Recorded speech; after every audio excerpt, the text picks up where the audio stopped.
روزی 1000 بار با تو برخورد می کنم و هر بار اسمم را کجا شنیده ای و چقدر چهرم برای تو آشناست.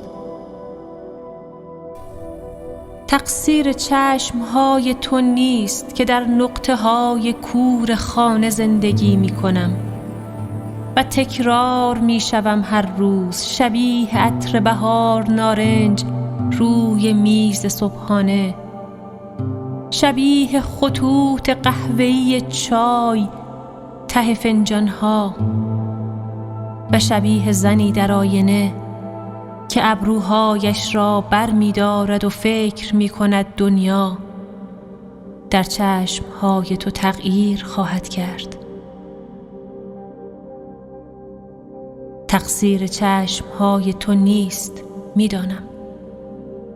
این خانه تاریک تر از آن است که چهرم را به خاطر بسپاری و ببینی چگونه بوی مرگ از انگشت هایم چکه می کند هر بار که نمی پرسی شعر تازه چه دارم. حق با توست. پوشیدن پیراهن حریر و آویختن گوشواره های مروارید حس شاعرانه نمی خواهد و می شود آنقدر به نقطه های کور زندگی عادت کرد که با عصای سپید کنار هم راه برویم و با خطوط بریل با هم حرف بزنیم.